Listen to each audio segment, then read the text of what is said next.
that very night. Just before midnight, she called 911 to report a woman trying to break into her house. Get out! She's coming in my house! I'm gonna have to shoot her! I'm gonna have to... She Filipinos in her house and she's getting ready to shoot her. I don't have any more talk from her. Get out! I'm gonna have to shoot her. I'm gonna have to shoot her.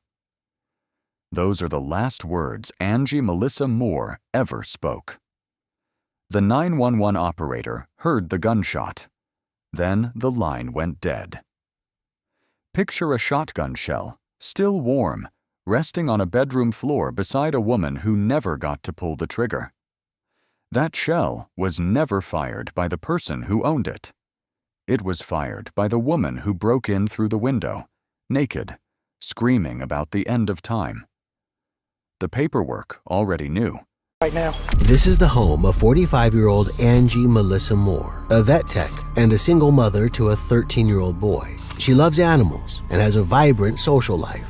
Full of life and always had a smile and could always bring a smile to everyone around her. Born and bred in Waco, she's well-liked and a respected face in the community. There's no reason for her to have any enemies, but she had her own concerns. Before we go deeper into what the documents actually show, make sure you're subscribed to True Crime Court, because we don't just cover the story, we follow the evidence. 3 minutes after that 911 call ended, police arrived at a suburban Waco home to find the front door locked, a woman on the floor bleeding out, and a naked intruder crawling through broken glass, covered in blood, refusing to comply.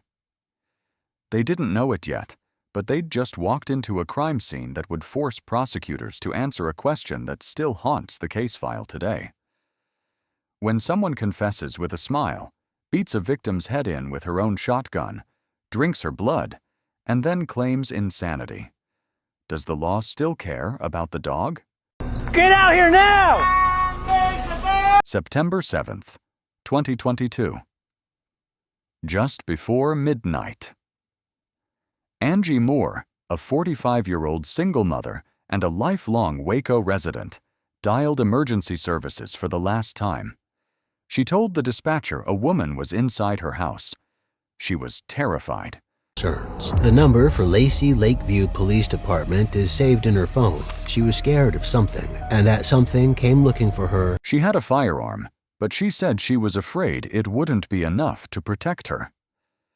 She was right. The officers who arrived at 425 Whispering Circle found the front door locked. They broke it down. We need AMR here now. We have a stabbing victim. 10-4, they're coming. Okay, so keep on that pulse. Keep on that pulse, man. And start looking for the wound. Start trying to plug that wound. Get us some towels. Some light. Here, stay the light. I'm gonna get the towels. I just got towels in here. Start trying to plug those wounds. Look for blade. I'm plugging one. I don't know what the Okay, start getting tourniquets.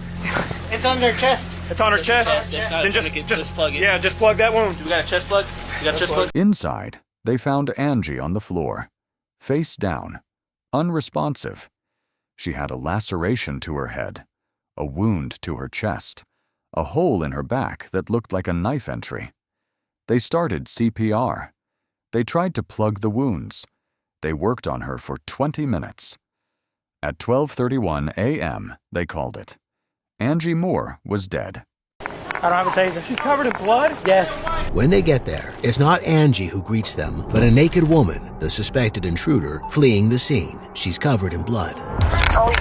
But the woman who'd crawled through the window hadn't gone far. She was on the lawn, naked, covered in blood, refusing to comply. Officers tased her. She still fought. Unit. It emerges that the neighbor watching the arrest isn't just rubbernecking. His name is Michael, and he identifies the woman on the ground as 51-year-old Cynthia Ming. She called out to a neighbor who'd been watching from his yard. His name was Michael. He identified the suspect as his wife. Her name was Cynthia Ming. She was 51 years old, and she was remarkably, disturbingly calm. Cynthia. I admit I went in there and I murdered her because when Michael and I, if I can get something to drink, I'll be glad to sing like a bird. I admit I went in there and I murdered her, she told officers from the ambulance. Out of it. This is fun, Michael. I really got to do it, man. You'll be fine. Remember. What are they going to charge you with? Then, almost cheerfully, "This is fun, Michael. I really got to do it, man." The paperwork already knew. Or shot. Beside her head, they found her own shotgun, the one she referenced on the 911 call. I'm gonna have to shoot her! Found her, but she was face down. We kind of cleared this area. Room was dark. That gun that you see back there, which is the one I'm assuming she said she had over there, brown by the air conditioner. Oh, the pistol? Yep, the shotgun was by her head when we showed it. Okay. By her head. Detectives would later process the scene. Angie's own shotgun was found beside her head. A spent shell casing on the floor of the living room. A hole in the wall from a shotgun blast that missed. Blood spatter across the kitchen, the stove, the sink. A blade with blood on the tip. Cynthia's hands tested positive for gunshot residue. She had fired the weapon. Do what you gotta do, because I admit it. She deserved to die. I shot that bitch and made she fell dead. And then, according to her own words, she wasn't done. "I shot that bitch. She fell dead. Then I beat her head in with the butt. I had so much fun with my little Dory." My poor little baby, she took her and killed her, so I got her back. I put some poison in 2 cans of salmon by the gate. Her little baby is a dog she used to own called Dory. Here's where the story splits open. What happened to Dory? Cynthia told anyone who would listen that Angie murdered her dog. A little dog she called her baby. A dog she'd pulled from the placenta herself, she said. 911. We came to talk to her. She was really irate. She wanted to talk to us. But yesterday I received a call from Angie here stating that Cynthia kept calling her a dog murderer. But it was really late. I told her I'd come back the next day to talk to her. Like I said, I did try to come, but she was really irate. She wanted to talk to no one. So from the call that I got yesterday, yes, the suspect kept harassing the victim yesterday about... She told investigators she'd been harassing Angie for 3 years over it. Calling her a dog murderer, walking up and down the street, screaming accusations. The officer who'd responded to a disturbance the day before said Angie had called him scared. She said Cynthia kept calling her a dog murderer. He told her he'd come back the next day to talk. He never got the chance. And she got fired for stealing narcotics from there. Her husband, Robert, she pretty much, without pulling the trigger, she put him in the grave. It's to my understanding that this woman who she has killed supposedly killed her dog. That woman's never had a dog. But the cousin who knew Cynthia as Cindy told detectives a very different story. He said Cynthia was a stain on the family, a drug user who'd stolen from every relative she had, fired from a pharmacy for stealing narcotics. He said she'd put her own husband in the grave, without pulling the trigger. And then he said something that made the entire motive evaporate. That woman who she has killed supposedly killed her dog. That woman's never had a dog as far as I know of. Part of my knowledge and understanding, Angie had took her dog and tried to give it to Vicky, and Vicky didn't want it. So she dropped it off in the field and it died. This is a lot. The neighbor, Michael's father, told a confused story about a dog that got lost years ago, dropped off in a field, given to someone who didn't want it. Nobody could confirm the dog ever existed. Nobody could confirm Angie did anything to it. But Cynthia had been holding on to this grievance for years, and she'd finally decided to settle it with her neighbor's own weapon. The paperwork already knew. For real. Cynthia, can you tell me what city you're in right now? Lacey, Lakeview. Okay, can you tell me what year it is? 2022. Okay, can you tell me what month we're in? September. Okay. And if I get you for reported, how much money would you have? $1. Okay. Who's the president of The blood that covered her wasn't all her own. She'd crawled through broken glass, lacerating her leg to the bone. She had cuts on her back.